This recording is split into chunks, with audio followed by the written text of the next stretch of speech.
চলে এলাম নতুন একটা ভিডিও নিয়ে, যেখানে তোমরা দেখতেই পাচ্ছ। হ্যাঁ, আজকে একটা ফাইলারের ভিডিও একটা নতুন করে নিয়ে এলাম।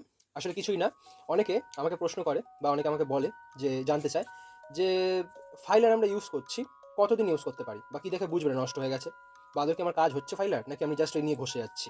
আচ্ছা, প্রথমে আমি একটা টিপস দিই যে ফাইলার তোমরা কীভাবে ঘষবে সেটা একটা টিপস দিই, অর্থাৎ কীভাবে ধরবে তোমরা, ঠিক আছে, অর্থাৎ ফিঙ্গার টিপস।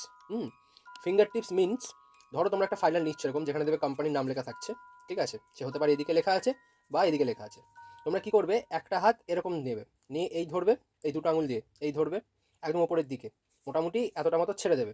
এই যে লেখাটা চালু হচ্ছে এইখানটার একদম লাস্টের দিকে এইভাবে ধরবে। ধরার পরে এই যে জায়গাটা তোমাদের হাতের সাইজের উপর ডিপেন্ড করছে, তোমাদের কেমন কতটা হাতের সাইজ বড় ছোট তার উপর ডিপেন্ড করে। নিয়ে এই যে জিনিসটা যে নড়ছে এই জিনিসটা, এবার এর তলায় যতটা তোমার হাত আসবে ততটা তোমরা হাতের নিচে এই আঙুলটা দিয়ে দেবে, তাহলে দেখবে এইখানে আর পুরোটা নড়বে না, এখানে দেখবে বাড়ি খাচ্ছে জিনিসটা, ধাক্কা খাচ্ছে। তারপরে কি করবে, ঠিক এই আঙুলটারই ওপর দিকে এই বুড়ো আঙুলটা রেখে দেবে, ঠিক আছে, নিয়ে এই একটা গ্রিপ বানাবে, ঠিক আছে। তার ফলে কি হচ্ছে, তোমার এই দুটো কিন্তু তুমি ধরছো না, দেখো এই দুটো দেখো বাড়ি খাচ্ছে, ঠিক আছে, দুদিকে এইটাকে প্রেশার দিয়ে দেবে, ঠিক জিনিসটা এরকম। এই যে দেখে নাও কিরকম হচ্ছে, এই হাতটা একটু এই আঙুলটার উপরে থাকবে না, একটু এদিকে থাকবে। এই হচ্ছে মেনলি ধরার নিয়ম, নিয়ে এইভাবে তোমরা কাজ করবে। এবার ন্যাচারালি কি হয়, ধরো এইখানটা আমরা ঘষে ঘষে ঘষে ঘষে এখানটা খসখসটা চলে গেছে, তোমরা কি করে বুঝবে, দেখবে তোমাদের দেখবে অনেক সময় লাগছে, মেনলি টাইম লাগে। যখন নতুন থাকে আস্তে আস্তে যখন পুরনো হয়ে যায়, তোমাদের নখ করতে বহুত টাইম লাগে, নখটা ক্ষয়ে মানে ক্ষরণ হতে, বা নখটা ঠিকঠাক শেপ নিয়ে আসতে। মেনলি তো আমরা ফাইলার দিয়ে শেপ আনতে আর ওপরের প্লেটটাকে তোলার জন্য আমরা ইউজ করি। তখন দেখবে তোমাদের এই যে জিনিসটা, যেটা আমরা মেন কাজ করছি, যেখানে তোমাদের নতুন অবস্থায় এটা 10 মিনিট লাগতো বা 5 মিনিট লাগতো, সেখানে দেখবে টাইমটা আস্তে আস্তে বাড়তে বাড়তে ডবলের থেকেও বেশি হয়ে যাবে। তখনই বুঝবে তোমার এদিকে কাজ হবে না।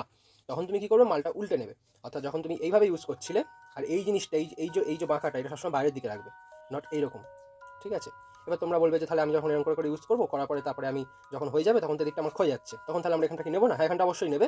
এখানটা এইভাবে উল্টে নেবে, এইভাবে উল্টে নেবে, কিন্তু বাঁকাটা এই যে বাঁকাটা, যেটাকে ব্যানানা শেপ বলে, যেটা বাঁকাটা আছে, বাঁকাটা সবসময় ওই দিকে থাকবে, অর্থাৎ তুমি যে ধরছো ধরার বাইরের দিকে থাকবে, নট এরকম তোমার নিজের দিকে থাকবে, এরকম থাকবে না, ঠিক আছে। জিনিসটাকে এইভাবে উল্টাবে কাজের সময়, ঠিক আছে, নট এইভাবে।